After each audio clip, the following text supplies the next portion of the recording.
My name is Adriana, and this is Many Roads, No Rules.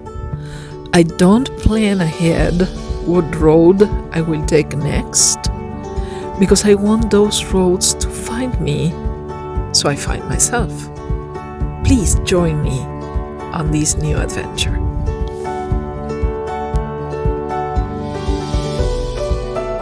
Hello, everybody. Yes, I was half an hour on a traffic jam in the middle of the desert. It sounds totally counterproductive.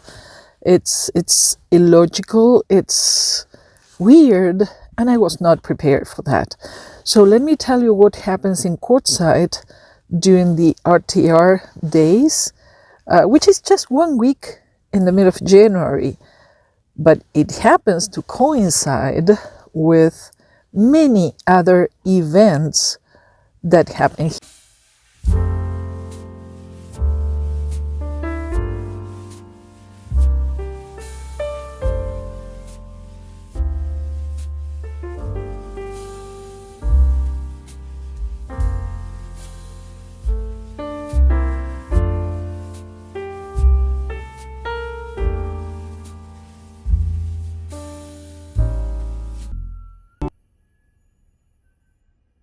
So let's start by saying that, of course, January and February are winter months, right?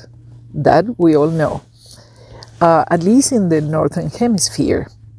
So all the people from the northern states, if they do have the possibility of traveling south, it is very likely they are going to end up here or nearby. Quartzsite is a big mystery still in my little brain because it doesn't offer anything, just BLM land where you can park and spend several days in the beautiful desert. If you never experienced that, or if you are into boondocking or dispersed camping, that is a perfect place to be. But what happens is, I don't know what the origins are, I don't know what the history of the thing is, but you have several shows happening at the same time. The RTR is just 1 week, and I thought it was going to be the most, the biggest population, causing a little bit of swelling around Quartzsite. We were nobodies. And we were many, but it happens that there is a rock show, and that is not rock singers singing on a stage. That is actual rocks. The whole area around us it has a lot of history with volcanoes erupting and this and that. So they created a lot of quartz and other minerals that are interesting for people who like rocks. So I thought, that is very cool. I like geology, I like rocks, so I will go to the rock show to see what I find there. And I was absolutely amazed by what I found, because it is just rock dealers. And they have these rocks on the rough. I mean, they are rough, they are not polished, they are not cut. They just have enormous amounts of rocks of all types, and they buy them by the crate. I mean, huge amounts of rock. So if you ask to buy a little piece of rock, they say, sure, that one is $1, but if you buy the whole bucket, is $5, something like that. So apparently, they come from all over the world. There were people from India, from Pakistan, I guess, from Mexico, from all over. They come here to sell their rocks. I suppose they do have their contacts here. They buy them in big quantities, and they sell them rock at the rock show.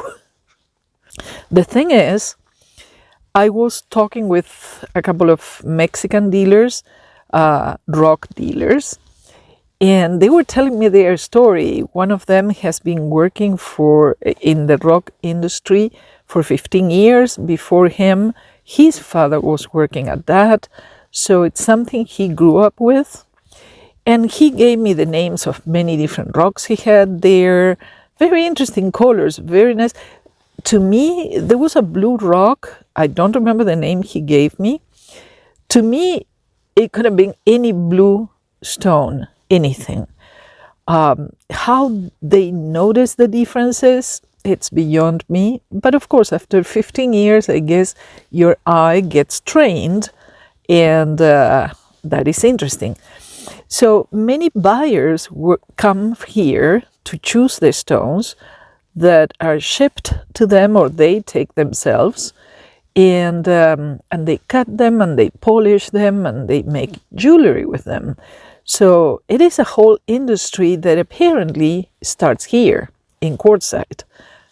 That is what I have learned so far. So you have all those people interested in rocks.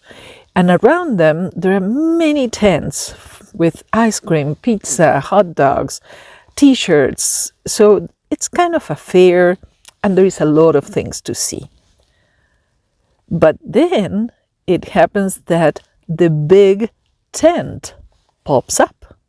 It's a huge tent where everything having to do with RVs and fifth wheels and trailers of all sorts is sold. So you can get a new trailer, a new Class A, I don't know, 40-some feet long with 15 slide outs. I am exaggerating, but they are monumental. They are huge, humongous.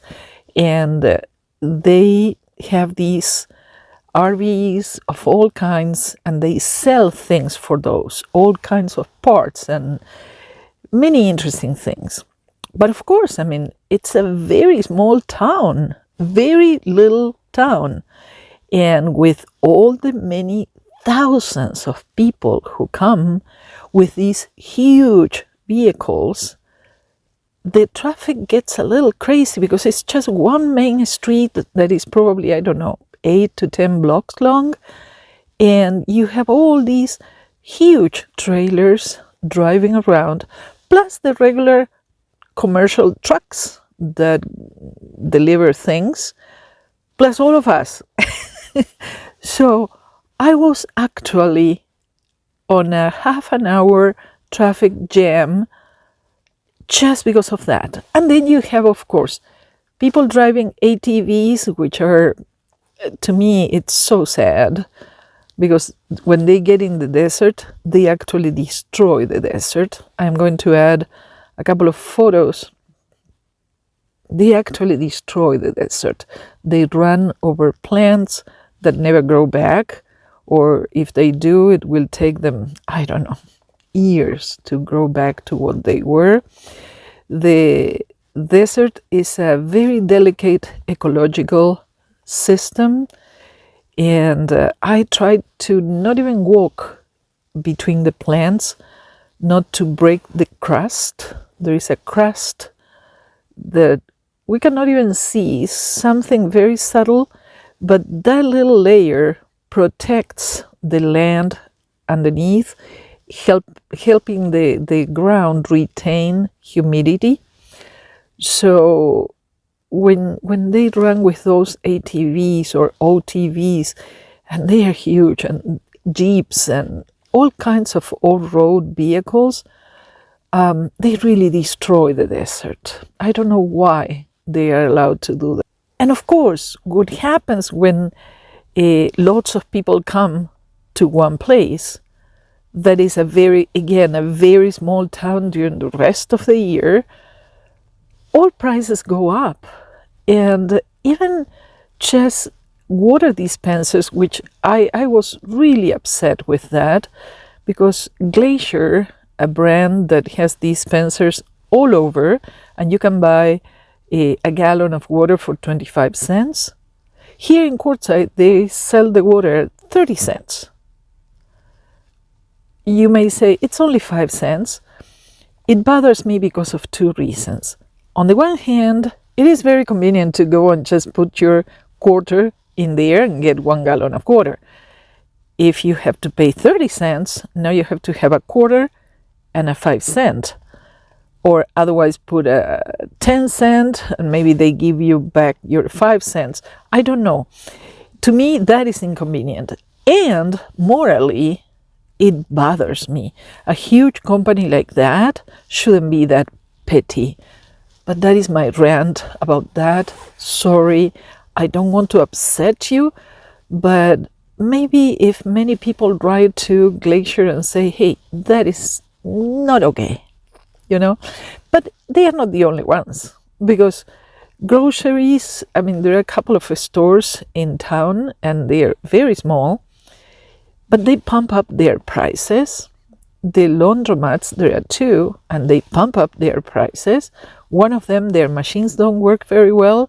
They eat your quarters, and the owner is nowhere to be seen. So you have no way to know that that is going to happen to you. So all those things create a little bit of feeling like, you're taking advantage of me, and you know it, and you're okay with that. But it's okay. I come from a place where there are towns that depend of the summer tourism, and they do the same thing. I suppose it's something that happens everywhere in the world. So I am okay. I am okay. I am not going to rant too long about that, but just know that if you come to Quartzsite, your alternatives may be Parker, which is 45 minutes north, Blythe in California, that is 20 minutes west, or Yuma, 1 hour and a half going south. And that is where you can find your best brands for, I don't know, creamer, coffee, those kind of things. Everything gets very expensive here in Quartzsite, and you may not find the brands you like. And all of that comes compounded with the weather, the climate in the desert. During the day, January and February, at least January so far, occasionally you have a little bit of wind, you may have a little bit of rain, a little bit, but the temperatures during the day are nice. You are always between 60 to 70, somewhere there, 56 on the coldest days. But then at night, the temperature goes down, I would say sometimes into the 30s, occasionally 28. So it gets very cold. So if you're coming to Quartzsite, just know that you have to have your protection for if you depend. There is no pharmacies. So you have to bring your medications. You have to bring your preferred things that you consume, particular brands, bring them with you. Or just be ready to drive at least 20 minutes to Blythe, California, that has everything in a nice little city. So maybe you will have to go there occasionally. In town, there is a couple of places where you can take showers, $8, $10, that kind of thing.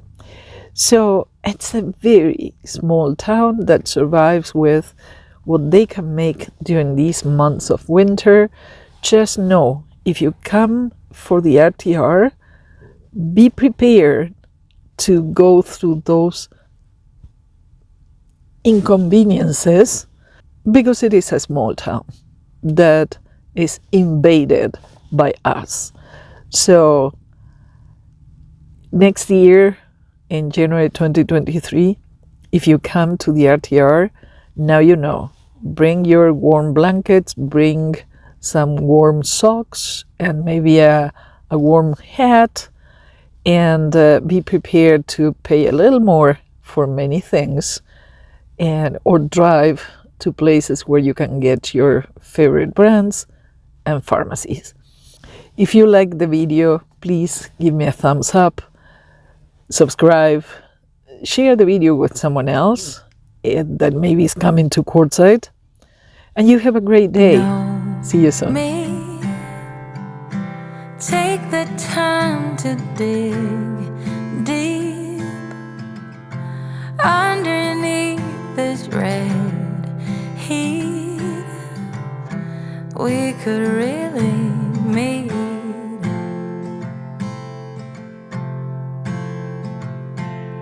Layers. It's time to lose these naysayers. We're better off, the air will be richer, and everything's so much easier.